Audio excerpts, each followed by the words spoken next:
5, 4, 3, 2, 1. And it's live.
This is Leicester Till I Die TV. Watch and subscribe on YouTube and listen on your podcast platform. Good evening, good afternoon, good morning, good night, good day, goodbye. Hello, welcome along to LTID TV from Leicester Till I Die. Thank you for joining us, whether that be via your favourite podcast platform. And if you are listening in, you are missing 3 Greek gods tonight.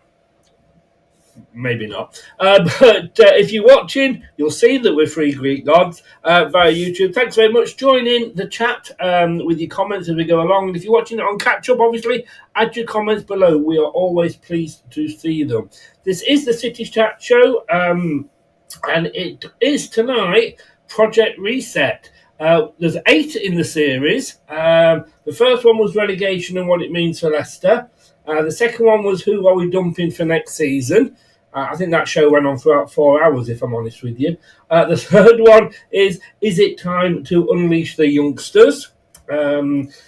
Yes. And number 4, is it time up for King Power at Leicester? Ooh, that was a controversial one. How should we choose our next manager was the next one. Then last week we did sack the board. This week it's the fans. And then next week it's the last one in the series. Hopefully I'm going to get an ex-player on to discuss how players, what they go through, how they feel when their team is in the position we are. And are they really trying or are they not trying? Because we've got a manager here who accepts now that we're relegated, not he's got any option, is looking at next season, he says, and yet he plays a lone player who we're not going to have next season. And Jamie Vardy, yes, I know he needs his 2 goals for the 200, but he's not going to be here next season. Why aren't we trying options out? Because we've got Willy Wonka in charge, that's why. And his chocolate is melting. This is City Chat. We'll get Wayne and Jack in straight after this.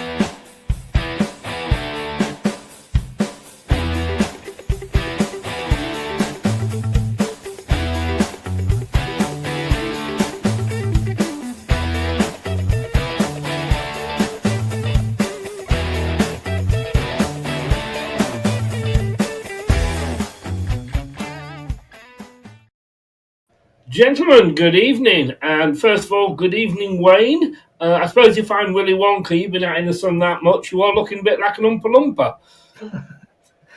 Yeah, thank you. That's an actual compliment, Chris. That's the best thing that's been said to me all week. It's the best thing I've ever said to you as well, isn't it? You know? Well, it is, but I've got a thick skin. Well, what can I? It's very brown at the moment, that's why. Are you sure you're not David Dickinson? Here we go. I'm waiting for Jack's turn, actually. Come on, start having a go at Jack. You know, he's a guest. I can't have a go at him, you know. But look, Wayne, I just said then, preparing for next season, says Rude. Yeah, let's play a player who is on loan and we're not going to have next season. Let's play a striker who said he doesn't want to be with us next season. Sounds like a plan, doesn't it? Well, it sounds like a man with no plan. I mean, the fact people like Jack, when you watch his blog and Kate who go down the match, you know, they say they can see it's obvious. And in the last couple of months, he's had opportunities to play younger players. And some of the players that you kind of think they're the players that are going to be in the Championship next year. And he basically hasn't. Like you said, he talks about playing the youth. and he is a bit. I thought you were a bit harsh at first, Chris, but I think in Billy Bullshitter is quite apt. You think I've been harsh? How very dare you, sir? Jack, have I been harsh? Not really. I think you're just being honest. I think that's what you can be with the club at the minute. It's about opinions, whether people agree with it or not. Everyone has a different opinion.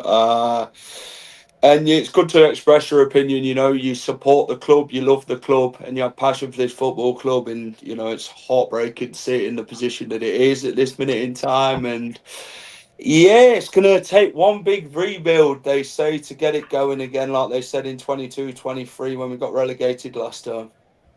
It certainly is. And we were just discussing before we came out. First of all, Jack, sorry, I do apologise. Very remiss of me. But to start off, because I'm shocked by you've had a shave. I mean, I've never seen you with such a baby bottom-esque face. Yeah, I think I'll try hiding the angriness and the smiles, Chris, to be honest, with how this season's gone, to be fair. I think you've got to hide it somewhere. But I think it had to come off at some point. Obviously, we are approaching summer and that, so, you only have a beard when it comes to the winter periods and it's getting cold to protect what's obviously left. But, this season, I don't think I had an ex-girlfriend that used to say that about her leg hair. But I don't know. Moving on very quickly. Yeah, moving on. Isn't it no wonder my last watch-along's got limited advertising allowance on it? Liam Rosinier has been linked by not necessarily what you call reputable companies or sources, but he signed a new contract at Strasbourg. Sorry, that was for Jack. I should have said, sorry. Oh, right, yeah. I thought you was on about Wayne. I thought Wayne were going to pick it up. But no, I'm not surprised.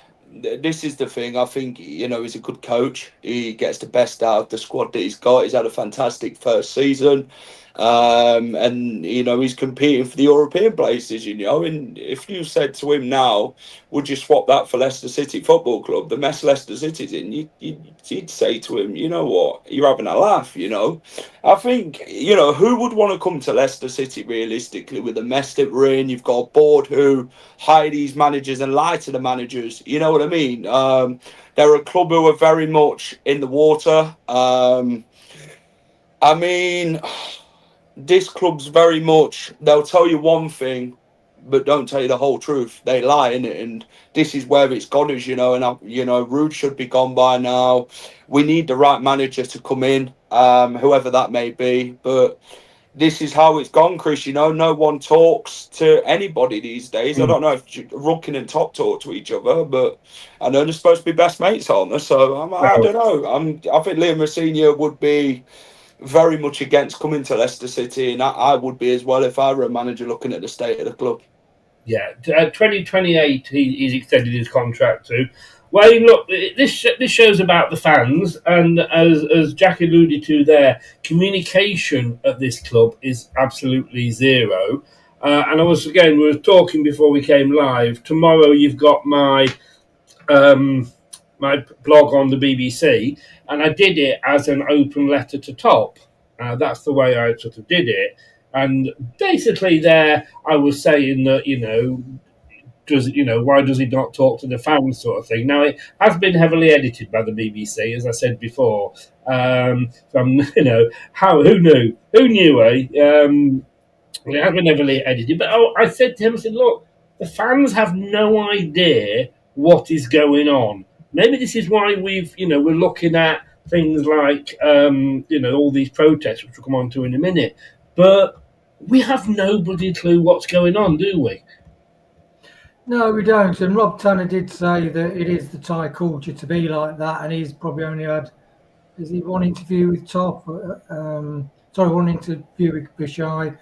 But the actual thing, what Jack said about sort of lying to the managers, I do think that is serious because, the fans have been talking about, if we'd have kept Luckman or if we could have kept look at Eunice Atkin, who's playing well at the moment.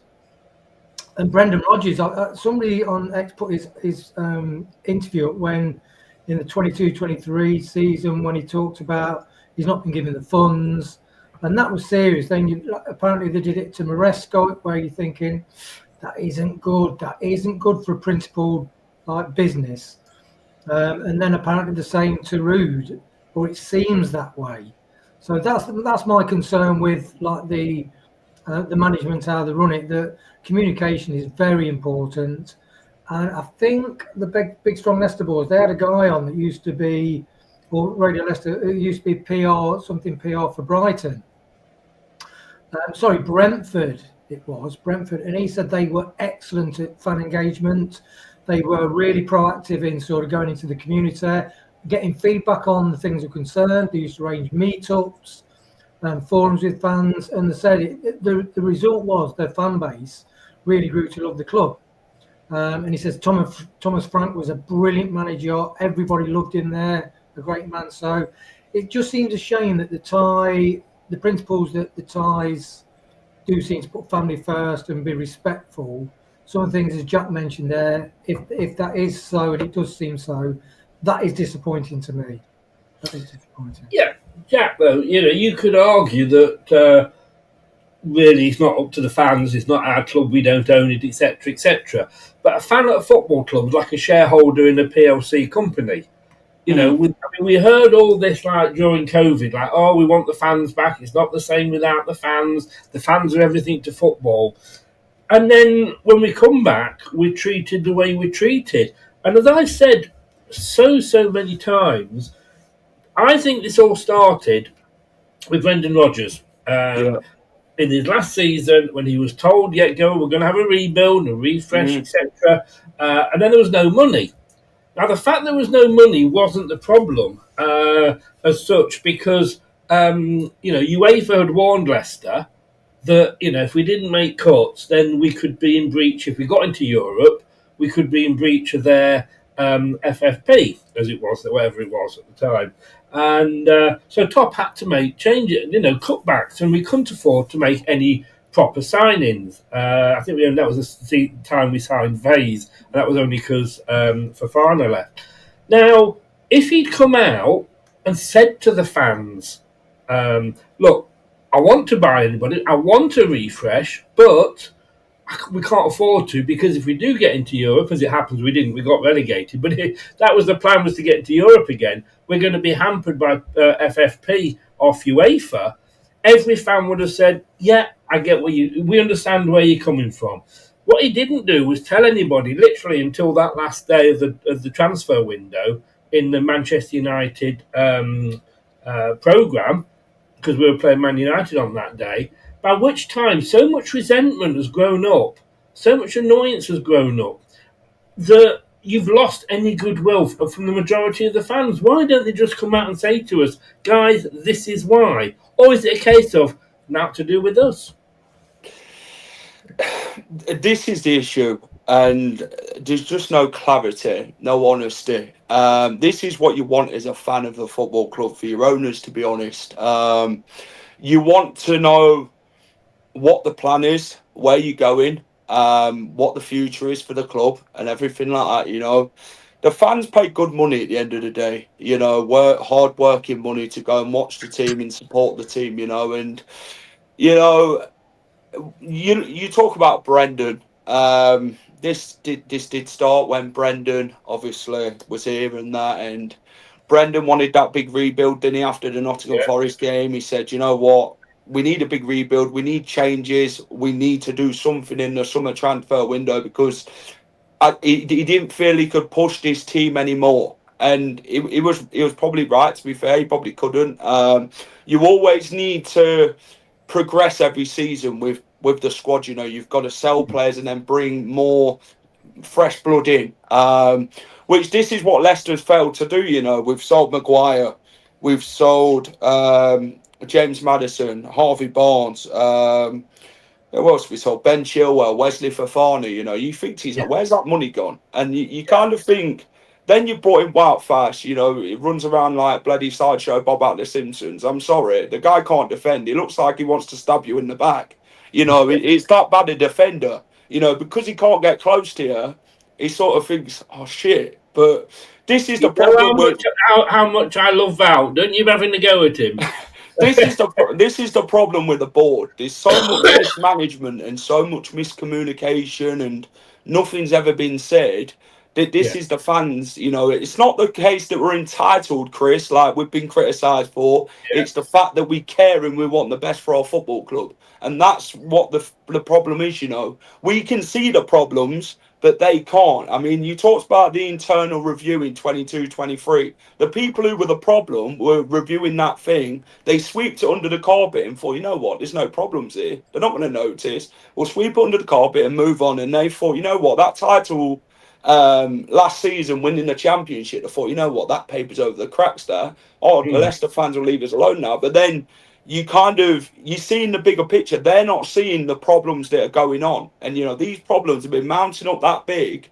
You might as well get them up to the Eiffel Tower in France, because that's how big they are. And they're not sorting them, just letting them go like nothing's ever happened. It's like they're blindsiding the actual truth and what's going on around them. And they need to really act quick now before it's too late. Can I just say to the fan that actually put a comment on one of my shows after it was finished on YouTube, and I didn't really realise I did this, but I'm very much a fidgeter with pens. It comes back to the days when I used to smoke. And when I stopped smoking, I had to have something to do with my fingers that was legal. And I didn't realise that I had one of those that you press the end in and out. And he said, will you stop fucking about with that pen? All I can hear is the clicking. So I didn't realise it was coming over on the microphone. So I've just got a normal pen here. So thank you very much for pointing that out. Yeah, entitled fans. I mean, not all fans, I guess, to a point, they're entitled, aren't they, Wayne? You know, or it's just a case that we just want to know what's happening. Yeah, it's understandable. It's human nature. So if something's happening, you say, "Well, why?" If you're having a bad week, or why is it happening? You know, or if you're under pressure in the job, you're thinking, "Yeah, is it a temporary thing?" We all want to understand the situations we're going through. And as Jack was talking there, you know, a lot of fans, as he says, pay a lot of money, and it's a big commitment to travel away. It's a big expense to travel away, and fans of Leicester City, we are consumers of their product, but it is different. It's not like a River Island jacket or a Nike, all the brands are available. I really like football fans love the club, and that's why they get passionate. And that ranges from sort of some of my older customers, well, 3 of them, seriously thinking about whether to renew or not after going down for 20-30 years, because they feel that the football is so dire. But as Jack said, I think the championship season did paper over the cracks. It gave some of the players like Wout, Faz and others, Harry Winks, delusions of grandeur, and it gave them a false value of their quality. And the Premiership has found them out. And it's still basically the same defence that went down.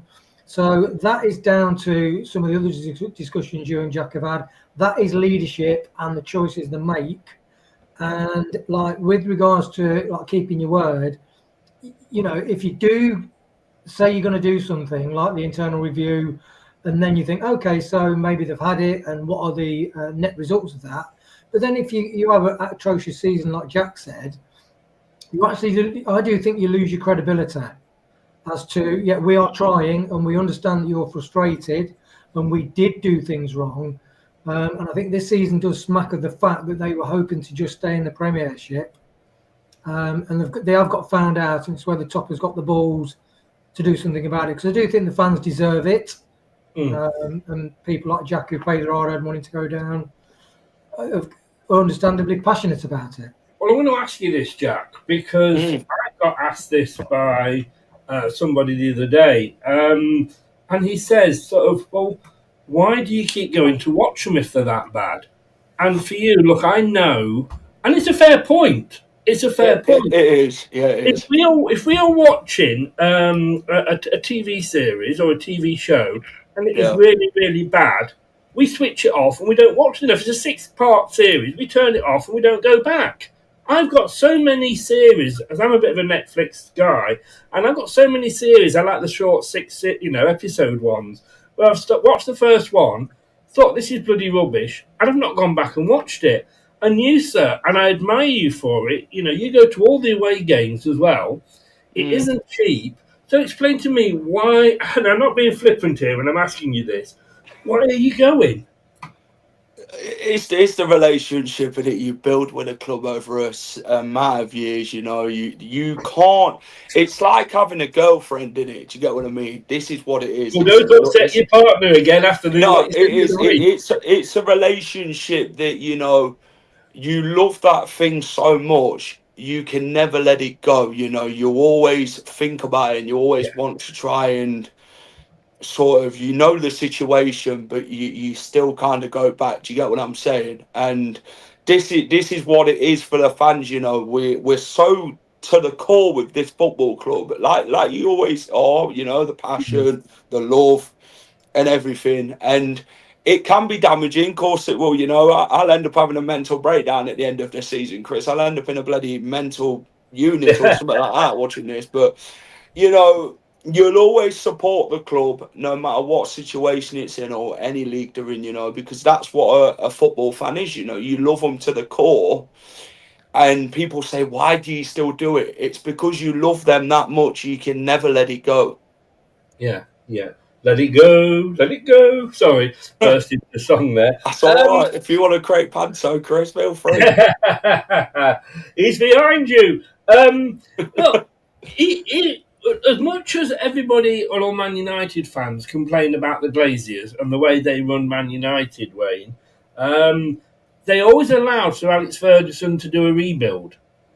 Fergie knew, when you look at some of the players that he's let go, because he's been evolving the team, and yet how many is 10 years on? We've still got one of the Premier League winning players, you know, leading us up front. What, you know, there's been no rebuild, and buying the odd player like Valface, Koulibaly, who's not seen the light of day, and Golding, who we've kept in a lock cupboard somewhere and feed him his food through a little hole at the front. They seem, you know, you've got to say, in some ways, they're running the club better than we are. Yeah, I think that's where the fans' frustration comes from. The fact that, you know, we were the envy, and we did, as you said before, Chris, we flew close to the sun.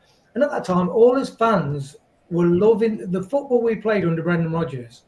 It was really exciting. We didn't fear literally any team in the Premier. And every team knew that we would give them a really good game. We were we've got some, when you look at that squad with Ricky Payne, Barnes, Maddison, I mean, it was a brilliant side. But the investment has been poor and the decisions have been poor. And it's seeing that gradual decline. So when you see sort of, you know, like life and different things, it goes like that. But our decline has been steady, and it's been a regular thing through bad investment, bad choices, the handing over of contracts as well. A lot of fans are absolutely apoplectic about some of the contracts that have been given out, which is really poor business practice. It boils down to, you know, because it's like before you sign any contract, if you sign a house, you pay a solicitor a lot of money to go through all the contract details because you want to be sure there's no hidden things. And some of these contracts, you think, it's almost like Dave the plumber would look into the small print and get better contracts than whoever's, you know, been running, or Pete the window cleaner. You know, some of the level of, what would you call it, like business now. So the contracts have handed out. I mean, whoever sanctioned Maresca, why did they allow Maresca to sign Vestergaard on a 3-year deal? Vestergaard was, you know, it wasn't good enough. I think, in fairness to Maresca, got the best out of Vestergaard. Whether we love him or hate him, he was a different player last season in the Championship. We were all saying, as much as I sort of said, look, how much Vestergaard is, we all said he probably wouldn't be able to cut it in the Premier League. But at that point, Maresca was our manager, and we didn't know that he was going to up and leave us. But, I mean, you know, Scott says here, Jack, are we not having a rebuild continuously in order to get fair market value for said players? I don't think we are. I don't think the odd player here or there is a rebuild, is it? No, it's not. You've got to be wise. And this is where it comes into thought process and actually planning ahead and that, and selling one player a transfer window is what it used to be. You'd sell a Fofana, you'd sell a Maguire, you'd sell Chilwell, and we used to be good at that, and then we'd reinvest. And this is the problem after Brendan Rodgers. We've not invested. It's like Tillemans, £40 million we could have got for him the year before he left, and then we lost £119 million on free agents when we could have made money from. And this is down to the club's decision making. And if you're not making the right decisions in a job or anything like that, and you're not making the right ones, they'll want the next person who can make them decisions, isn't it? And this is where Rudkin and Top have got to look at his type of it. And you can see why players want to come here because of how much money they're going to get. Someone could offer them the right amount of, say, 40 grand for a good sort of a year and whatever, a weekly thing is what a footballer would earn. But then Leicester are like, nah, we really want you here, even though you're not even worth 80 grand a week. They're paying them double. Hold on a minute. So, Jack, so just to stay with you for a second, Jack, do you think that Leicester have got this inferiority complex then, even though we've won the Premier League, of we've got to pay you more to get you? Yeah, it's like football these days, Chris, when you look at the transfer fees and you think to yourself, Jesus Christ, how's he worth 50 million quid or 60 million? Probably worth 20 million before. And this is where you look at Oliver Skipp. He's not worth 20 million pound. He never was. He's probably worth about 5 million at best because he was a championship player at best. But that's not on him. He didn't negotiate that or anything like that. That's down to Rudkin. And obviously, Top has to sign it off. They need to say, you know what, we'll do this deal.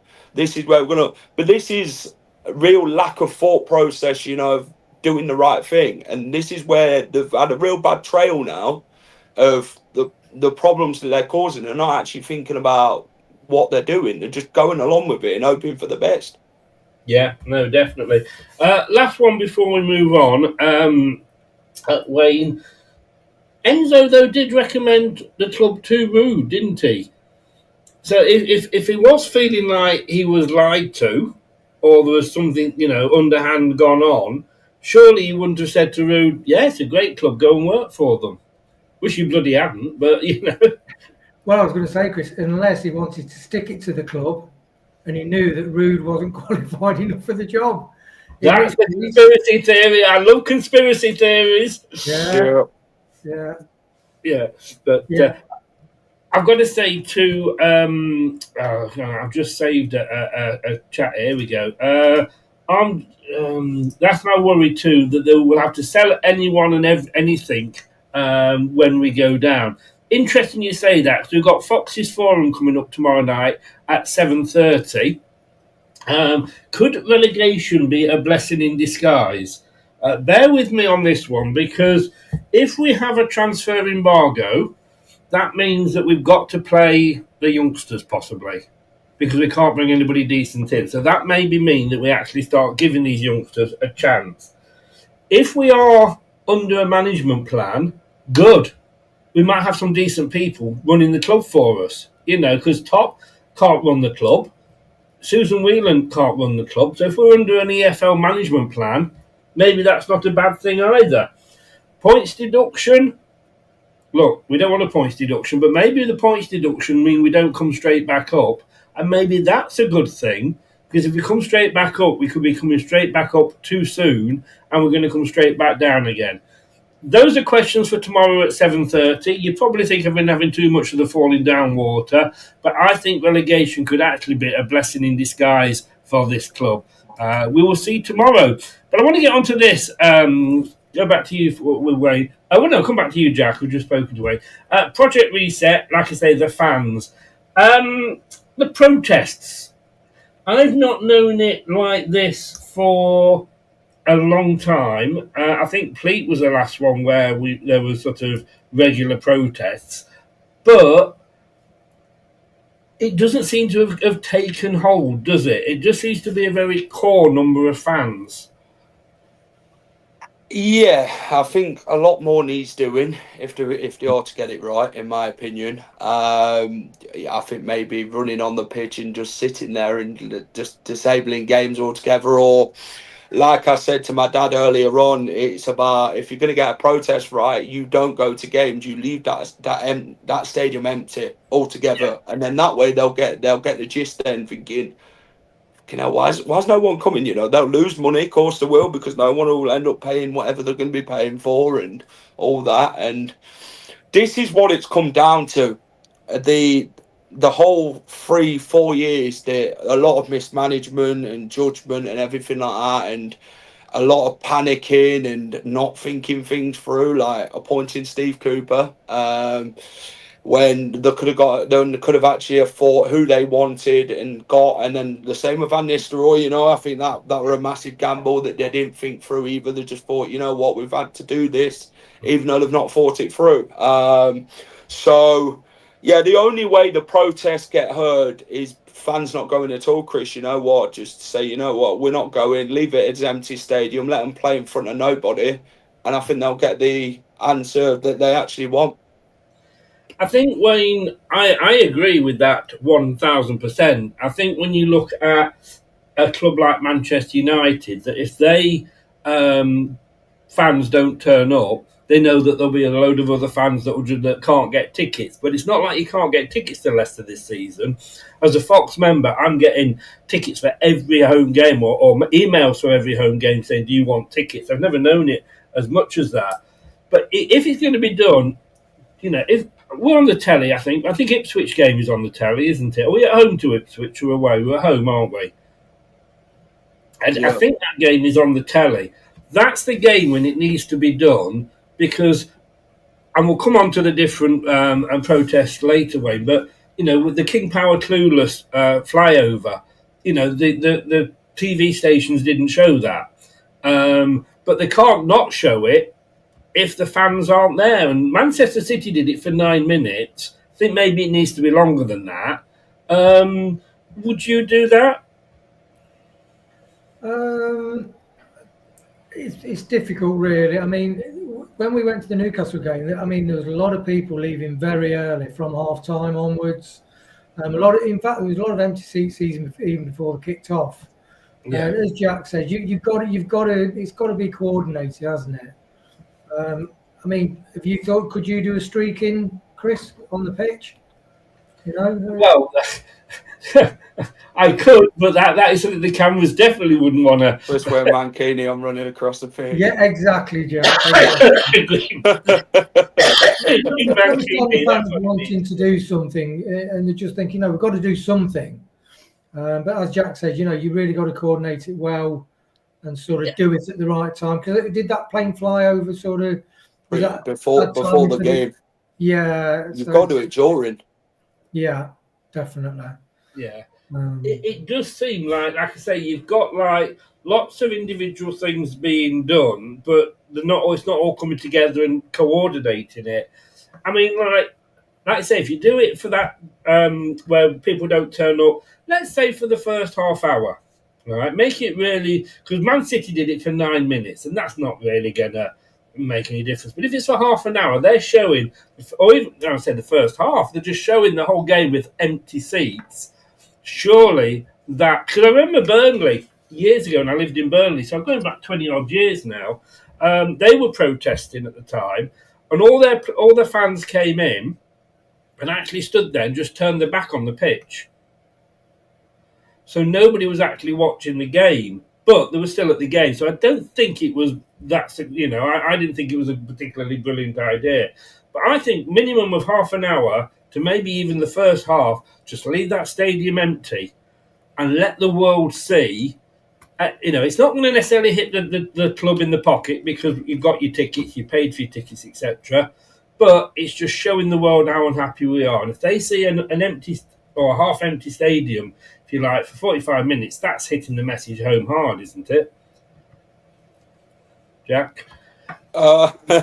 Yeah. The thing is, if you want change, you've got to make a stand, haven't you? And you've got to make your voices heard. And there's obviously been banners and that, hasn't there? And, you know, the fans are sick and tired of everything that's gone on this season. You know, this season has been absolutely dross from start to finish. You know, it's been a shit show, like Vardy says, you know, and it's just gone matter to worse, and the fans have had enough. You know, like I say, the board are not making any changes. You know, they're just leaving it as it is, to just sitting there on twiddling the thumbs or sitting on their hands and not doing anything. And this is the fans' issue. You know, they want change for the right reasons, and they're not getting it. They're not getting the answers or anything like that.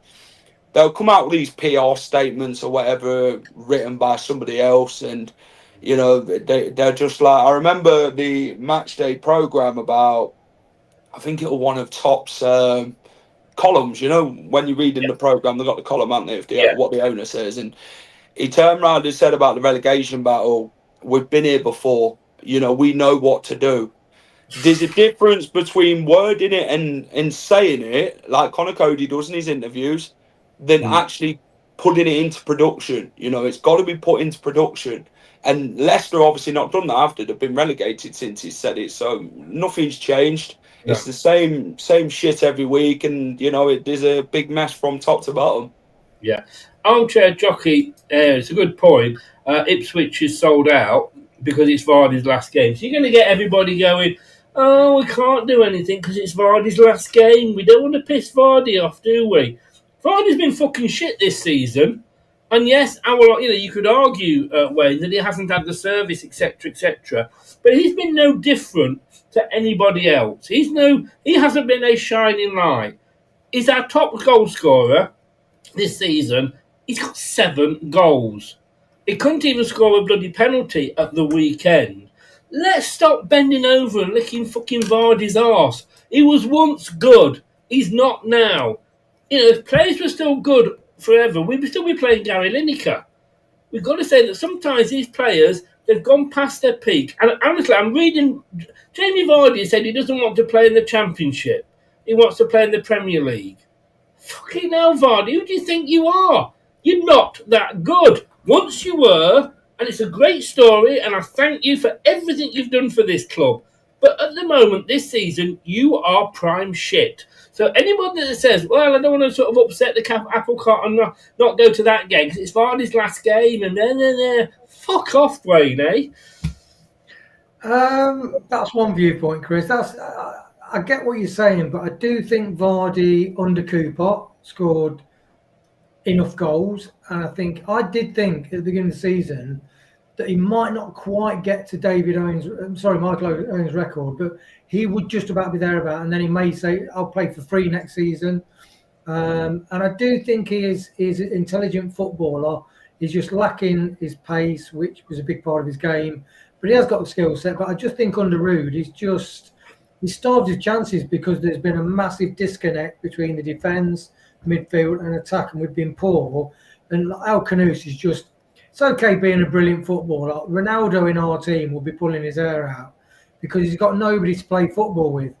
And the one thing I will say is that if you're a striker, I used to play midfield and I used to get told off, and not a striker makes a run, and if you just delay that pass, they're offside, and you say, for God's sake, when you see him making the run, play the pass now. So I do think Vardy has been starved because the midfield has been absolutely woeful. I do think he would have got double figures this season. He might have got 11 then. It's still embarrassing.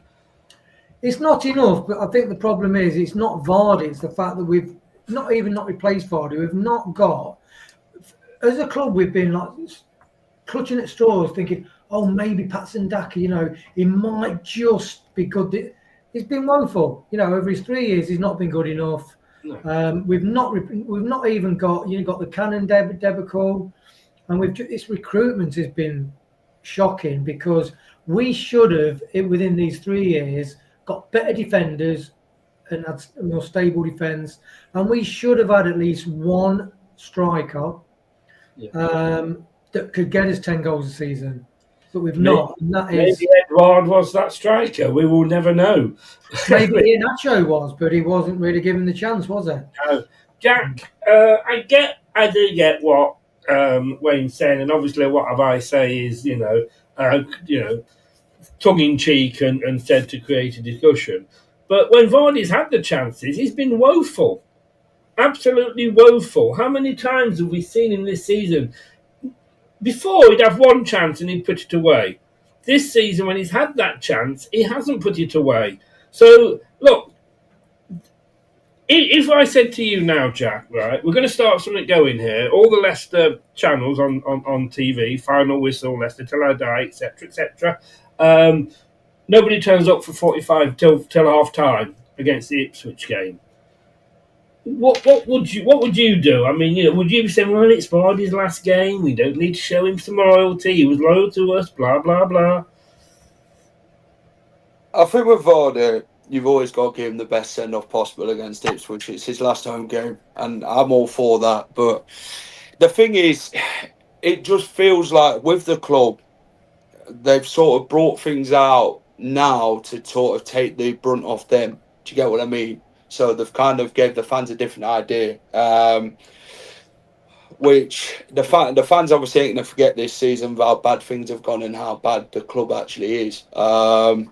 Vardy, he's been very much defensive this season, if I'm honest with you. I know he missed that penalty against Wolves, and every striker misses. You can't score them all. But the thing is, if you look at his heat map this season, it's been very much in our own half and not the opposition's. Yeah. But then you look at the service, like Wayne talks about, you've got Mavadidi, you've got McAtee, you've got Jordan I, you've got Dico Davrid, you've got all these players behind him. And every time we go forward, Vardy wants the ball, but then they're going backwards with it, and then we're defending. And Rude sets us up to defend, but we can't defend. So what do? We concede a lot more goals. And Cooper, I thought Vardy did all right under Cooper. He got 6 goals. But then since Van Nistelrooy's come in, we've seen a massive decline in the team altogether. It's been worse under Van Nistelrooy than it has Cooper. And this is the massive issue. Ruud's not even got the best out of any of these players whatsoever. It's just made them absolutely worse. And it's the thing is, what you take into match days now is what is actually happening at Seagrave. Are they actually playing for Ruud? Have there been a lot of fallouts and that? What the fuck is going on? Because I don't even know. Because there's a lot of these players on the pitch. They all need to go in the summer, and I know you can't get rid of every single one of them, Chris. But something's got to give. And this summer now is going to be massive. But then you've also got to now plan without Jamie Vardy next season. So it's about finding that number 9. As Ian Stringer said the other day, thank God, because it's like that albatross around your neck has gone. Whilst he is there, every striker, and I still think when he's gone, Leicester fans will still be going, we could get Lionel Messi up front, and Leicester fans will be going, yeah, but there's no Jamie Vardy, is he? Ronald said there, I think if you turn up at half-time, the turnstiles will be closed. Well, all right then, let's go up down the pub, because I'll tell you what, then we'll leave it for 90 minutes. We'll have 90 minutes for the football fans, the football club, to sit there with empty seats. That'd be even more embarrassing for them. So I think they've let us in. And what True Red was saying before, Vardy's done enough to expect this. What the fuck are we doing? Look, there is no room for this loving Wayne with these players. Yes, he was good for us. Everything he's done for us. Do you think he stayed with us when Arsenal came in because we were such a fantastic club? He stayed with us because he knew if he went to Arsenal, he would not be played in position, they would not get the best out of him, and he'd probably lose his England place, etc., etc. He's being paid 140 grand. He should not expect anything else. Whatever he's done for us. And let's be honest with you, Jamie Vardy did not win us the Premier League. A squad of about 20 players won us that Premier League. He did not win us the FA Cup. He didn't score the winning goal, but the team won it. Thank you, Vardy, for everything you've done, but it's a job. It's like when you go into a restaurant, do you tip the waiters and the waitresses? Some people do, because they're on, not particularly good wages. But on the other hand, Wayne, they're doing their job. Yeah, and I do think Vardy, Yeah, he has been loyal. He's been brilliant to the club. He understands the game and the chance when nobody else would. Would he ever have got a chance in the league? No way.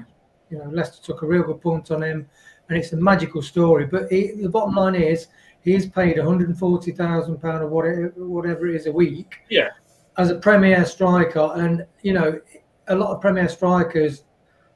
I mean, Vardy's not even on the list. Evan Nielsen's got 9 goals and he's 19th, joint 19th with loads of players. So 140,000. The return of 7 goals for 140,000 a week is just not acceptable. And as a business, you'd say, no, we're overpaying there. So could you get 2 hungry strikers from the Championship that might, and Vardy's amazing player. It's a fantastic story, but it is time to move on. And maybe Vardy has made that choice, thinking it's a bit stagnant here. And he does love the club, but he might be thinking, well, I probably am getting in somebody's way. He's probably chatting with his wife about it, his mate, saying, I think I might be holding the club back. And he's probably thought that himself, But we've all said here, Wayne, that probably the best protest is not to turn up and leave empty seats for the cameras to see. This is an ideal opportunity because it is on the TV, but it is also Vardy's last game. If I said to you, Wayne, I can't go on that game, do you want to use my ticket? Well, I mean, you probably can't these days, but if I said that to you, I said, but look, do us a favour, don't go until half time because we're having a bit of a protest. What time would you walk through those turnstiles? Would you go on the 90 minutes because it's Vardy's last game, or would you say, I need to say something to Leicester and make them know how I feel and go in at half time? Interesting question, Chris. Interesting question. Indeed it is. Hopefully you've got an interesting answer for me. I would say that's difficult. Chris, you can't ask questions like that because it's Vardy's last game, isn't it? Sorry, no, I mean, but he's been paid. Well, let me come to you, Jack, then. Well, Wayne gets the fence nails out his bottom. I'll come to you, Jack. Well, ask the same question to you. Go on, ask it again. You haven't got a ticket, right? So, but I said, look, I've got a season ticket, or I've got a ticket to the game.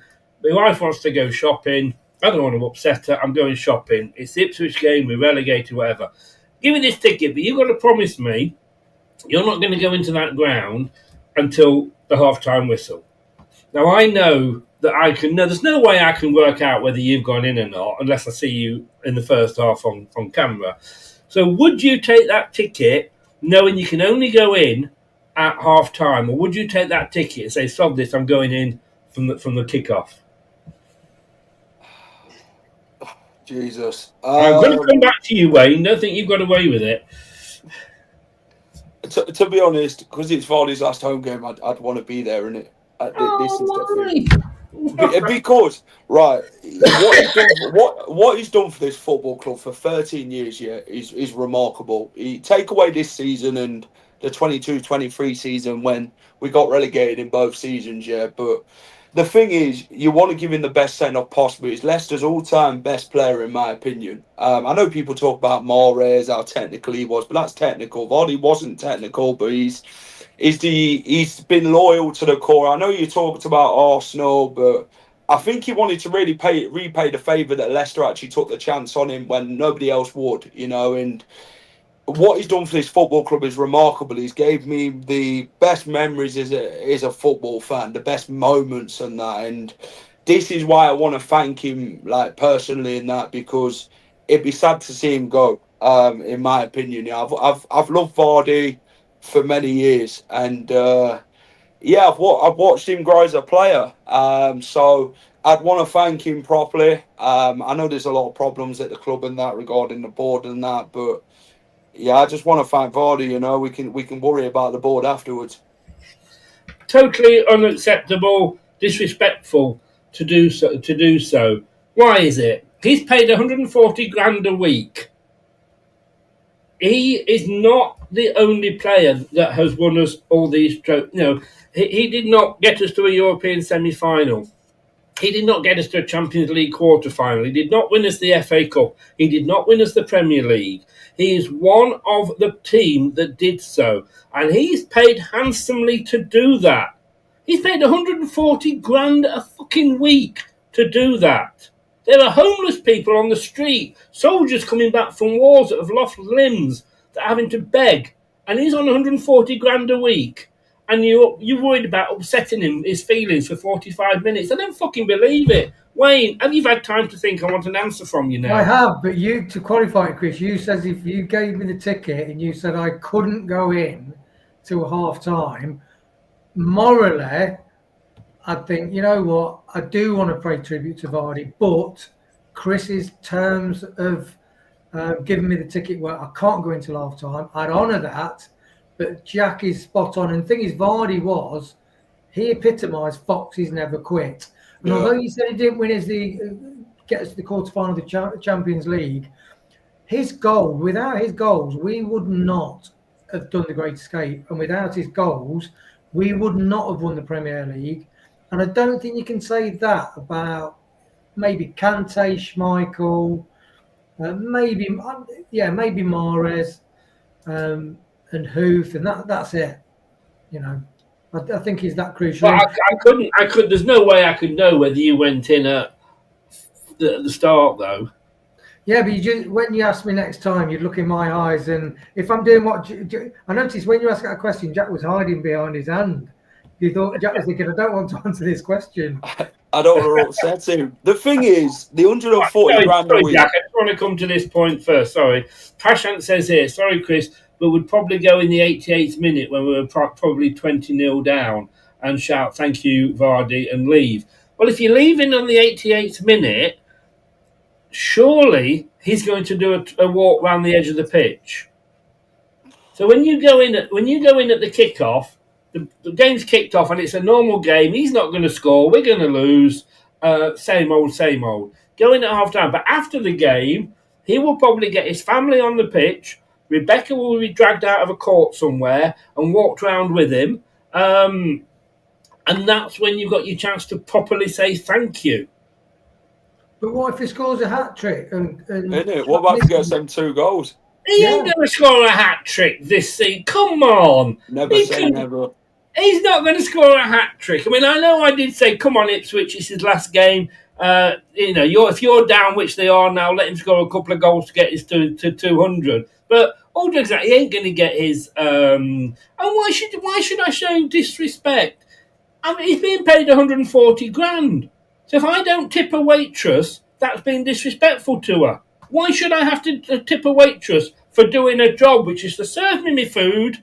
Or if I'm in a bar and, the bar may serve me a nice couple of pints, why should I say have one yourself? She's doing what they are paid to do, and that's all Vardy is doing. Sorry, Jack, do carry on. The thing is, Chris, the club have gave him that money, haven't they? This is down to the club, it's not down to him personally. He's a human at the end of the day. I'm not blaming him for taking it. You take what you've given us. Like Danny Ward, what's he on, 50 grand a week, and that's down to the club getting them wages, isn't it? The club have made massive overhauls regarding wages and whatever. We spent the most wages than we were actually bringing into the football club, and take that out of it, the money side.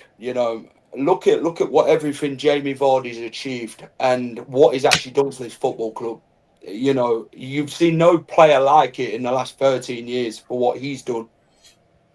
This is my argument with him. He's won so much, and obviously it's a team effort. It's not all about one player, but this is about the one player. His career, his accomplishments, everything for the exact day for Ipswich at home. It's about him. It's about focusing on that one player for that one day.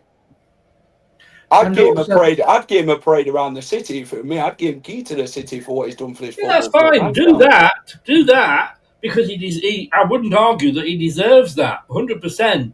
But what I'm saying is, sorry, Wayne, I'll let you say that anyway. But no, tell you what, Wayne, you say what you want to say first. Sorry, do carry on. I think you need a group Vardy hug, Chris. You do, don't you, Jack? He needs some Vardy love.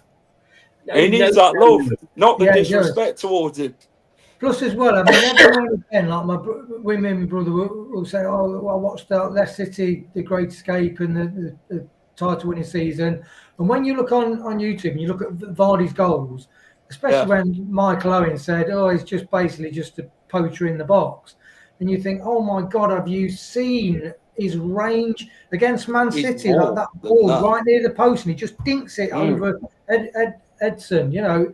Is the variety of goals, and you look at his goals and you're thinking, "Oh my God, some of these goals are absolutely world class." Okay, none of that I am disagreeing with, right? And like I say, if we give him a city tour or a bus ride, nothing like that. What I'm talking about is the fans' protests. Now, okay, let's say we're arranging the friendlies for next season. Yeah. And we've got an away game at, I don't know, who do we normally play away at the start, Jack? Well, for pre-season, probably Burton or somewhere. I was thinking Burton, yeah. Okay, so the first pre-season game is away to Burton, and the fans go, "Let's protest." Nobody goes to that Burton game. The club aren't exactly going to be shaking in their underwear, are they? But if the fans are saying we don't go to that game because it's the Ipswich, it's on the TV, it's the last chance to really get our message across in the Premier League. If you're going to do these protests, do them at the right point. Yeah, I get it to a degree, right? And I'm not like beating around the bush with it. I know Wade's been quite how he answers it, right? And I'll answer it for him. I know things have been bad this season, right? And, I'd never wish Vardy would go out this way, no matter. The protests, they can be done away, after the Ipswich game, after Vardy's had his days. It's about Vardy. It's not about protesting against a club in my opinion. I know so much has happened and that they can do it Southampton at home and, Bournemouth away and whatever, but Vardy's special, in it, and this is where we want to now take that opportunity to thank him, because we're never going to see him in a Leicester shirt at the King Power Stadium again. Do a testimonial. I mean, if he was still knocking them in, Wayne, but he's not. He's had a bad season, as has every Leicester player. Do you honestly think if he'd had the service, he would have got 25 goals this season? No, he wouldn't. And we're talking about fans being entitled before. I just want to bring this up, what the True Red said. Saw on Facebook somewhere, Wrexham have been linked with which would make more of a sensible move, no disrespect, if he's not clinical enough for Premier League anymore. But he's come out and said, and this is on Sky Sports, Vardy not interested in the Champions League. Oh, Jack's gone. Vardy not interested in the Champions League. He's no interest in playing for another for the Champions League, for the Championship. Sorry, Jamie Vardy has no interest in playing for another Championship club, and is adamant he still has much to offer in the Premier League or one of the top European leagues. Really? Yeah, I mean, the thing is, Chris, why can't the fans demonstrate on the 3rd of May when we play Southampton? Because it's not on telly. So that's not going to hurt the club, is it? With the fans, I just don't know whether the protest would get traction anyway. No, it wouldn't. I agree with you there, Wayne. No, it wouldn't. Because when I chat to a lot of my older customers, they're basically they're disappointed, and the most effective are thinking, the football's boring, because it's a lack of attacking intent, really. And I wanted to ask Jack whether if say for instance we were Ipswich supporters, whether him and the fans would have been happier, supporting Ipswich, because Ipswich did play with attacking intent, and their fans, although they're disappointed about going down, they don't seem so disillusioned as Leicester fans are, really. Jack has had to go, by the way, so he won't be coming back on. Yeah. If anybody wants to come on and put their point of view across, stick a request on the live, and I'll send you a link to come on. Has any player hit 20 goals in the Championship this season? I've no idea because I've not been following it. Only one player yeah, I know, Manny. Don't quote me word for word. I'm doing very. Manny, do you want to come on and have your thought on this? What I did want to ask you, Wayne, is people have been saying about the plane. Oh, it was a bad idea. It wasn't very respectful because of how Vichai died. We've got to get over that, haven't we? Yeah, I mean, I don't think many fans sort of support it. I mean, the bottom line is the King Power Group, as Rob Tanner said, they had an duty-free business, and that really was pummeled during the pandemic. Whereas one of the family it was managers during the range, and they had a record-breaking year during the pandemic because everybody was home and everybody's on furlough and everybody's doing do-it-yourself. So that backdrop and background of the business. Now, whether that translates into the King Power Group and the way they invest in Leicester City, I'm not quite sure. But they were definitely pummeled by the pandemic. And then with losing Vichai, it was a lot. And I think Top hopefully has made some mistakes. The management have made some mistakes. And hopefully, all businesses will make mistakes and all businesses will have market forces that significantly affect the business. But, hopefully Top will have some advisors or chat with his family, or hopefully he's got a think tank of people that he relies on, and maybe make that decision and bring a different football director in, somebody else who can help them make decisions, and hopefully arrange better contracts and play hardball on some of the contracts as well. And we're going to say hi to Manny. Welcome along, Manny. Good evening, chaps. How you doing? We're doing fine. Hopefully you are as well. We were trying to talk this. We've kind of gone off on one on Vardy and when the protest should be. We're talking about fans protests. Do you think that what the fans have tried to do, which is, as you can see up there, it's the Woodkin lorry, the banners, the protests, the banners, the banners in the sky. Do you think they've gone about it the right way? And do you think it's right that they should be allowed to protest? They definitely should be allowed to protest. There's no question about that. We live in a free country. We don't want to turn into some tin pot country where you can't have your say. Of course, they're allowed their say, and it's right that they do voice their say, particularly since this isn't the first time we've been down this road in recent years. So I think that's fine. I should probably tell everybody that I've actually had a bit of contact with Project Reset myself. I've had a few message interactions with them, and I can tell you that they definitely mean well. So there's no issue about that regard. Now, the second question is how you go about doing it. Is that tasteful? Is that productive? I like to think that when I sort of do these shows and come on and chat with various people, that I'm trying to be constructive. Obviously, emotion can get in the way, and you get annoyed, especially when you're getting battered every week, and you can see other solutions, and you get frustrated with team selections and formations and what have you. But I always have the fact that this is King Power who've brought these days to us. Like I'm actually, this is difficult for me because I'm not the oldest person on the stream for once, which is I'm usually with a bunch of kids who don't remember John Elsom, Martin George, who don't remember Gary Coatsworth, Lee Philpott, and players that we used to have to suffer. I mean, they were good, decent players. Don't get me wrong, I don't want to hate on them, at all like that. But the whole club has completely transformed under King Power. We used to play 16,000, 17,000 when I used to go sit in the East Stand at Filbo, and now we've got a stadium that's going to be upgraded. We've already got a world-class training facility, and it's not just infrastructure. They've delivered us 2 promotions from the Championship, an FA Cup, a Charity Shield, and a Premier League. I mean, this is total insanity what they have done for us.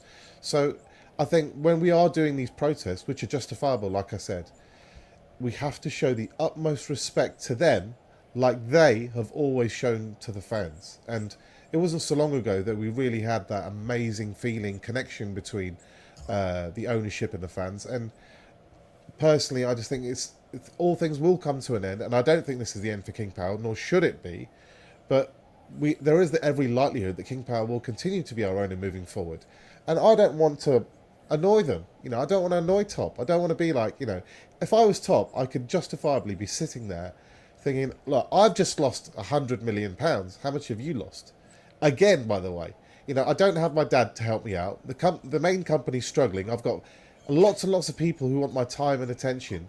I'm trying my best. I've never tried to rinse the fans. I've never popped up prices every single season. I've never overdone it with those regards. We've also brought you the greatest days of all of our lives together in terms of football. Can you not ride this storm with me? I look at it like a family fallout. I argue with my brother. We fall out. Sometimes we don't speak for a bit, but then we get back together because we're family. And I look at King Power a little bit like that. And some people might say, well, that's not ruthless enough. You're showing too much, loyalty, or you're thinking about the past too much. But I know all it takes is a bit more football acumen and a bunch of good signings in a row, a good managerial appointment, and this can change very, very quickly. In 2-3 years, we could easily be mid-table and pushing on again. Wayne, a point there that the Manny said, respect for the fans. Are they showing us respect though? I mean, I had Fox's Trust on a month or so ago, asking them what they did, how did they get involved, and I've got to say, and a very nice lady, very, very nice lady, and they're doing what they can. But I didn't come off that show thinking, wow, that's really, they go and this really gets the things across, and they know what we feel and all this, that. I just don't know. Do they show us respect? Because they don't include us. They will probably, at the last game of the season, which is the Ipswich one at home, they'll give us a free bottle of water or beer. It's going to take more than a free bottle of water or beer to cheer us up this season, isn't it? Yeah, it is, and that's because the backdrop is of consecutive seasons of poor contracts handed out to players, and whoever is overseeing the lead up to signing these contracts, there should be harder negotiating. A part of business, you need to get the price at a good price. You don't just give somebody triple the wages that was knocking goals in the Austrian league like Dakar, and a lot of the deals that were given, even like I said, Vestergaard to Maresca, because Maresca insisted on it. You've got to say the club, they shouldn't be doing that. That is really bad business practice, and I think hopefully Top can look at it and get somebody else in to just, because when you run a business, you want people to challenge you and you want people to question you whether you're doing the right thing, and you don't want a load of yes people. So maybe that yes culture has been around, and that would make sense with some of the ludicrous contracts that have been given out and some of the levels of wages even. And even if they dropped them by 20% and negotiated a better deal, 20% cheaper, it all helps with the PSR. So, that sort of thing. But I do think with regards to fan engagement, as I said before, the guy that was doing part of PR for Brentford, he said they were really engaged with that. Whereas, sometimes the people that you've spoken to in the fan group, maybe the club are just doing this PR thing and not really, because if you're making subsequent significant poor decisions in a business, PR reaching out to fans will only go so far, really. The problem that they've had is there's a fundamental misunderstanding of value. Like, every player has a certain value depending on their own level, and that's a combination of transfer fee, agents' fees, and salary and bonuses, all of those things. If you think you have a superstar on your hands, then you're justified in paying them superstar salary. If you have a good player that could be a superstar on your hands, they don't justify superstar salary. I'll give you one example. Boubakary Soumaré. He's won the French league with Lille. He's 22 years old. If you want to get that kid over to Leicester, you're going to have to pay serious money. I think he was earning something like £7,000 or £8,000 a week at Lille. 7 or 8. Now, what kind of number should you have as your ceiling to give this kid to entice him to Leicester? Now, I would say, his club's going to maybe double his wages to 14. So you've got fair room for manoeuvre, but I'd put a ceiling at, say, roughly 40 grand, nothing more than that, okay? They pay him 80, double what should be your limit. You've times this guy's salary by 10. A 10x multiple is not how you are going to build in a PSR environment a good quality squad, because you won't have the budget to do it if you keep wasting money at that kind of level. Yannick Vestergaard was on 60 grand a week, and then in order to give him a new contract, I believe we upped it to 80 and gave him a 3-year deal at the age of 33. I mean, you don't need to have a GCSE. You could be Rodney Trotter's GCSE in maths and figure out that is a stinking deal. You know, what are you possibly thinking? And when you multiply that by deal after deal after deal, that's when you get into a situation where your wages to turnover ratios 107% and you're up shit creek.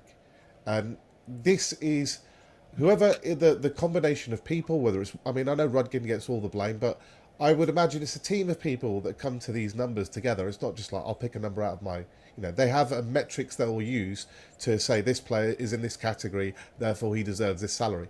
That concept of value of A, what the transfer fee is, and B, what the salary should be. And at the same point, that works in exits too. So we've had problems trying to get players out of the door. I think we paid 18 million for Dennis Pratt, and I think Torino offered 8 for him after about a year or a year and a half, when it was clear that Dennis Pratt wasn't going to be particularly great for us. The club went, no, we paid 18, we're not going to let him go for 8. Well, what do we end up letting him go for? 0. Because that's 8 was all you were going to get for that player. That was never really going to make much of a difference. So he sits on your books season after season. You're paying high salaries because you made a mistake at the beginning. Sometimes you've got to draw a line in the sand and say, I made a mistake there. That player needs to get off my books before I can move forward. And we have a lot of those in Connor Cody, in Skip, in Vestergaard, in, I would argue, Winks. All these guys, it's not just about how good they are as a player. It's about how much percentage of the budget they take overall. And does that restrict you from moving forward? I want to say that I want to ask you the question that I asked Wayne and Jack before we had to go. If you're going to do these protests, they have to be done right. They have to be coordinated, and it does feel very much like A's doing this, B's doing that, but A's not talking to B, so they're doing it separate. Like when they flew over the King Power with the banner, I didn't realise it wasn't done during the game. It was done before the game, so the cameras necessarily weren't on it, etc. And the argument we were having, or say no, discussion we were having, was if the best way is to not turn up to a game, so that it's showing it's not going to hit the pockets of the owners because you've still got your season tickets, just you're not going to turn up. Do that when it's on the TV cameras, because that's going to have the maximum impact. That's going to be the Ipswich home game, because that's the last time we will be on TV this season as a full match. Now, the problem was that people saying, but this Vardy's last game. It's disrespectful to show that to Vardy, isn't it, after all that he's done?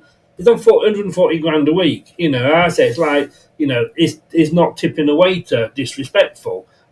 He does his job. He gets paid very handsomely to do his job. And at the end of the game, he'll probably do a pitch walk round the line. But for those first 45 minutes, that's going to... If we do that at the first friendly of the season, pre-season, is away to Burton, that's not going to get the message across, is it? I would hate that if we did that on that Ipswich game. I think that is such lacking in class for... This is not just about us. This is not about us. That particular day is about him. It's all about him. It's not. Tell him, man. Tell him. This guy has. Look what he's done. Look, 13 years, the loyalty, what he's achieved for us. This is about him, his family. Do you think his kids and his wife will want to sit there for 45 minutes watching the fans going off on one about Rudkin and Top and transfers and the rest of it? You're going to ruin the moment for their day. And when everybody around the world is watching, focusing on Vardy's last day, you should project the best of your club for that day. Remind people why Vardy stayed for 13 years. Remind him what good fans we can be and why you should also want to come to Leicester City and be the next Vardy, rather than, a bunch of whingers there. He's done 13 years of good service, he's won them all that, and they're still ruining half his day having a pop at him. If I was a player, or if I was a father of a young player, I'd be going, avoid Leicester City, toxic environment. This is an opportunity to showcase the best of yourself, not the worst. Why avoid Leicester City? Come to Leicester City, we pay you 140 grand when you're 38 years old and can't know where the net is. You're a cynic, Chris. You're a cynic. It's been said many times, and a lot worse has been said. And I would say, in reply to that, Chris, do you mind me just asking? Has Vardy cut you up in front of some traffic light somewhere? Because you are on one with Vardy. Have you been stalking Rebecca Vardy? Be honest. I'm in court tomorrow, but I'm trying to be honest with you. There's other people I'd sooner stalk, but no, allegedly. All joking aside, look, he has not won us the Premier League. He has not won us the Charity Shield. He has not won us the FA Cup. He did not get us to a semi-final of a Europa conference competition. He did not get us to the quarterfinals of the Champions League. The team did that. He's a vital cog in that. He's a vital part of that team. If you take his element, none of those things you said happened. How will we know? That's. I'm not saying it wouldn't, and that's a good point. But how do you know that if Iheanacho hadn't been our number one striker, that we wouldn't have achieved those things? Well, how do I know I'm a boy, not a girl? I have a look. Don't start that argument. That'll get me banned off YouTube. I'll tell you. You never know these days. Exactly. But sorry, Wayne, you wanted to say something. Chris, in 30 years' time, will we be going on YouTube looking at Ian Ormonroyd, Ian Marshall, goal clips? No, we'll be watching all Vardy's Premier goals and some fantastic ones, and we'll be going, wow, we saw that, we were there, that was our time. Yeah. And he was probably one of the best Premier strikers in history. And we will also probably be going on and realising that when we do a search for that it also brings up Leicester City's worst ever season.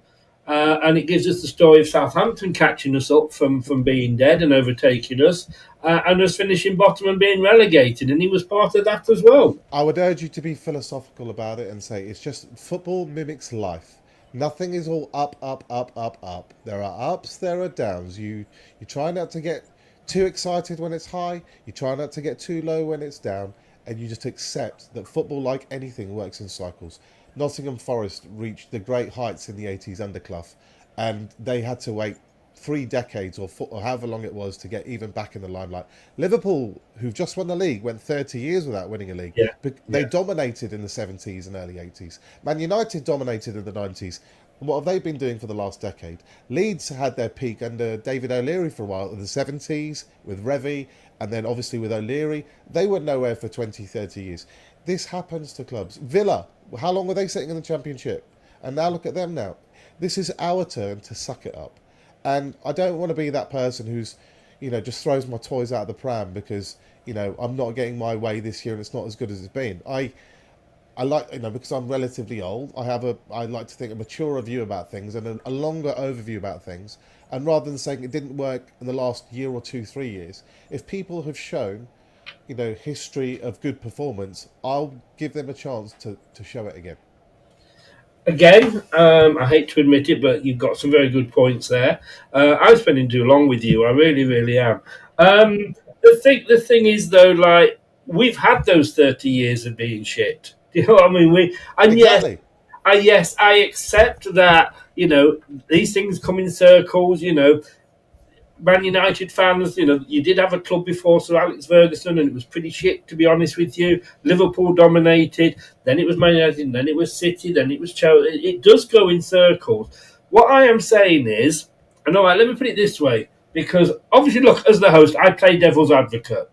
I come up with ideas, but I want people to argue about me with, because we all sit here and go, you're right. It's a very boring show. So let me just say, put it this way then, and I'm going to ask it to you both individually. But first of all, Wayne, if I'm not saying that we should boycott the Ipswich game, but what I'm saying is, if we were to boycott a game, that is the more obvious one than Burton away pre-season. If you wanted maximum impact, yes, that's logical. Yes, but as Manny said, you don't want to. It's like to just cherry pick the two you know, since Rodgers, the free fall from Rodgers, when all the fans before wanted to spend the money, we were playing such exciting football, and then to turn around and say, well, yeah, but it's been shit, so you've got to go. I agree with Matt. You've got to take the long-term view, and a lot of the older fans do take the long-term view. And like, for instance, with Villa, I mean, they were nearly relegated, was it 4 seasons ago? And now look how they turned around. So, you know, you do get dips, as in life, and this has been tough. And it is down to management choices, because after a while, after a few seasons, that becomes clear and obvious. But then there is also opportunity in business. You've got to do the review, and it's whether to do the review, analyse the mistakes that have been made, and just get better at negotiating contracts and go for younger players, basically. Manny, underneath there, I've got the fans. Are they or were they implicit with the sacking of Cooper? I mean, obviously fans have a lot louder voice now because you've got social media. You've got shows like this, Blue Tinted Glasses, The Final Whistle, Leicester Fan TV. And we know, and I know that TalkSport accused Arsenal Fan TV of this. When we do a programme that is critical of something, we get more viewers. You know, I did a programme that looked back on the Premier League winning team and where they are now, etc. It got less viewers than probably anything I'd done that month. People do not want to come on and talk about success. They want to come on and have a moan. A lot of fans, though, have said it was... a lot of other fans have said it was the Leicester fans that got Cooper sacked because we were so vocal against him. Do you think that they've got a point? I think they might have a point there. I mean, obviously, as part of Blue Tinted Glasses, we started pretty much at the start of the season, and it's grown pretty rapidly this season. And you're right about exactly what you said. Whenever it's the bigger we get, the bigger margin of defeat, the more viewers that you'll get for your shows. Now, it depends on what your purpose is for doing the shows. It's easy to put everybody in the same pigeonhole and say they're all the same. The whole purpose of these shows is to cater for different types of people who want different types of content, and you try and cater for everybody as much as you can. So some people come on to vent, some people come on to discuss, some people come on to learn, some people come on to laugh, some people come because they're lonely and they enjoy the company in the evenings. Some people come on because they want to get educated, some people come because they want to fight and argue. I think every content provider, if that's what we probably are at the end, fan content providers will have their own style, their own ideas, their own method, and it's just platforms for trying to air your views. Now, I can only speak for myself. I can't put myself in the mind of any other human being out there, and my objective is always to try and because I operate in the sports analysis world and have done for the last few decades, and obviously I've been a hardcore football fan since I was about 6. So when I saw Maradona in '86, actually, that was my lit the blue touch paper. Yeah. I've just been an addict about the game. I actually changed my profession 20 years ago because I was such an addict for sports. So I've seen fan content, I've seen pundits, I've seen news articles, and I think a lot of people are missing parts of the jigsaw. So in a non-arrogant trying way, I tried to come on to share my views and see if I can convert people to what I'm thinking. And I think I'm on the right lines. It's much more complicated than simple formations or managers or even owners. It's everything in combination. So those pounds that you spend on contracts, on extra bits of staff, they make a difference. The way that you project yourself when there's a home game against Ipswich makes a difference. And I think we are lacking in so many little areas. Communication with the fans being one thing, and going back to fan channels, what I actually think we should try and do is, maybe I'm just living in some weird world of utopia and I love Star Trek too much, which I do, is that there is a bridge that needs to be made between the club and the fans. There is a disconnect that has developed, and it all gets swept under the carpet because we're doing so well. We don't care. We just love them. There's just one-way love. Everything's great. As soon as it started going wrong and you started seeing those gaps getting bigger and bigger and bigger, and it feels like it's as big as it's ever been since King Power took over. I think there is a space for, a bridge to be made where King Power could communicate a little bit more to us through fan channels and be ballsy enough to answer some hard questions. It's not softballs every time that you get in a press conference that people should answer. But I understand that journalists are restricted to what they can ask because it's their livelihood. Whereas fan channels, it's not our livelihood. I get paid the grand total of 0 for every single show I ever do. That's fine by me. I'm not in it for money. I'm in it because the club that I love, I want to improve. Yeah. Funny thing you were saying, because what I said earlier, I write for the BBC every other week. I alternate with Kate, and tomorrow it was my turn. And I was saying to Wayne at the start, I've actually done my blog on the BBC Leicester City page website tomorrow as an open letter to Top. And at the bottom, I did say, this is an open invitation for you to come on the channel and speak and discuss with the fans, like you've just said, proper questions, if you like. And the BBC wrote back, and that was one of the things that they've cut out and said, we can't put that down. We're not allowed to do that. And I see, because they have a lot of dealings with different sites and what have you. But I said, well, just leave it as go onto a site. But anyway, they have cut that out. Wayne, last question to you both. This is probably the biggest gap between fans and the club that I've known for a while. They need to drag it back. What can they do to drag that back during the off-season? Well, the internal review, could they actually be public with its findings? Could they actually report what their internal review found? And how they actually will go about doing that internal review? So what measurements they'll use, what metrics? And I do think, as Manny said, fan engagement with the fan channels, who promote a lot of love for the club and, are passionate about the club. And I think there is an opportunity to reach out there. And I think it would be a modern approach, and I think it would work. I think it really would work. It's not like you're opening a can of worms asking fans what they really feel, or if, any business, you should be asking your consumers, but especially consumers who actually love you as a brand and what you stand for. What's wrong with asking them what they think? That's standard business practice. It makes perfect sense. And it's a shame that King Power, being a family business, inverted commas, that I thought they would do that more, and there are other clubs that are better at that. So, yeah. Burnley are very good at that because they've set one up. But then they could argue, well, we've got the Foxes Trust and all this, that, and the other. Funny thing is, Manny, I could ask you the same question, but when I first moved down here, I actually used to regularly go to church. I know that's hard to believe, but I did. And the vicar actually, he got a group of 20 people that he'd picked out the congregation, and I was new, so he wanted to ask me what I thought. And he saw us all individually and said, I want your honest thoughts on what you think of the service, blah, blah, blah, how could be improved. Why can't the club just do something like that? Because you've got to get the right 20 people in the room. If you ask one set of 20 people, you'll get 20 opinions. You ask another 20, you'll get another 20 opinions. And there is an element of, there's 20,000 fans out there. Let's say there's 32,000 fans with roughly 50-50 split. That's still 16,000 opinions that you're going to have to get through. It's not about as though the fans en masse, dare I say, fans en masse don't have the answer. We don't run football clubs by a democracy.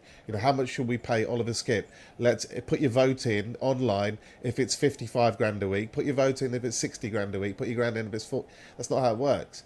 You have to get the right people in the room. And if you look at any club that has progressed in the modern era, it's not necessarily the people that you see regularly that are responsible for doing that. So before Man City created the Pep Guardiola area, they got, I think his name is Bergestan, the guy who used to run Barcelona, the director of football.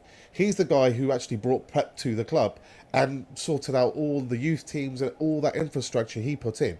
So if you don't get it right at the top, ironically, then it's going to filter through out the bottom. So I wouldn't be going straight to the masses for answers, but I think in order to ask the right questions in terms of who do we need to bring in, who do they need to bring in, or who else what kind of voice you need to know in the room. You need to understand the problem yourself a little bit, and I think that is an issue that we have, is that whoever is making footballing decisions, I just don't think is being able to interpret football in a wider context, on a European level, on a league level, on an individual level, in the right way. And maybe that was Vichai before, who would really have that understanding of who the right individuals were to put in key positions. And I think it's almost time for Top to clear the house a little bit and say, I need to put in my team. But in order for Top to succeed doing that, he himself has to have a good understanding of what he's trying to do. And I'll just finish this mini rant. It's not even a rant, but mini speech with 2 points. Is that two clubs I always bark on about, if you listen to me ever, are Brentford and Brighton. Mostly because they're smaller clubs than ours, less attendance, less history, less budget if we're in the same boat. But the two people in charge, the owners, Matthew Benham for Brighton and Tony Bloom for Brighton and Matthew Benham for Brentford. These two people individually are football experts. And when I mean experts, of the highest talent, not an expert like Wayne Rooney and Gary Neville sitting on the bench. I mean an actual football expert. What that means isn't somebody who used to play the game and understands it from their view. They have a lot of knowledge. But this is a person who puts, it's a late show so I can say it, cock on block. So they'll put their money where their mouth is. They made their money through betting and trading on football. Now, you can't make hundreds of millions of pounds, in Tony Bloom's case, £1 billion, betting primarily on football, unless you have a ridiculously deep understanding of the game. And Tony Bloom was not a former player. Tony Bloom was not a former anything. But it doesn't matter. He understands the game to a higher level than any other owner out there, which is why he can do, with a small amount of money, what he's done with Brighton. So these are the people you're competing against. Unless you have that highest level understanding of all the different facets of the game. And the most basic one is player trading. How can I buy low, sell high? You know, that is the objective for these smaller clubs. That's how you generate the finance to do infrastructure, to bring in better quality players, to do things with the fans, to do all kinds of aspects of the club that you can improve. It comes down to generating money. It's the business aspect of it. And in order to understand the financial business aspect, you have to understand your core product. And that is the problem. Football is not Top's core product, but it's not the top, it's not the core product for Jim Ratcliffe or the Glazers or so many other people out there. Fenway Sports Group are a collective of sports specialists that operate across multiple leagues. They live in the sports analysis arena. So I think there is a movement towards clubs sharpening up to the extent where the highest level of the clubs have really, really high football acumen. Just going to end with this then. Apparently Southampton are up for sale. According to the Southampton Echo and TalkSport, read into that what you will. The club are denying it, but Simon Jordan and a former league chairman have said that it's up for sale. Tony says there, Top should do the same. It's always a case, though, be careful what you wish for. We didn't know who we were getting, did we, when Mandrich? We were very lucky when Mandrich sold to King Power. Look. Do you want a little anecdote, Chris? Go on then. I've had a half an hour chat with my lad Mandrich. Have you? I've had a half an hour chat with him in Slovenia, in Ljubljana it was as well. I randomly bumped into him. It wasn't a meeting or anything like that. I'm not some kind of bigwig. I just had a good chat with him.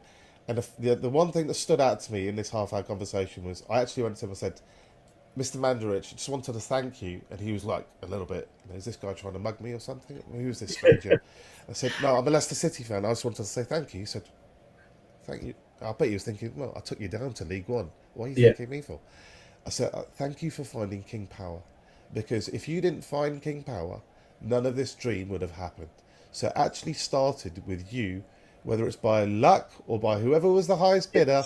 I'm guessing it was the highest bidder, by the way, knowing Milan. Because the first thing he said was, thank you, thank you, thank you. I should have hung on to the club. I would have made a fortune. Yes, that is typical Milan, isn't it? But, excuse me.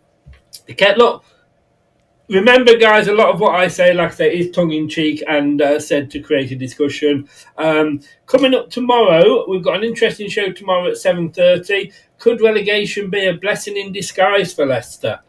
Interesting. Probably everybody will argue with me again on that point, but that's what I'm here for. Wayne, thank you very much, sir.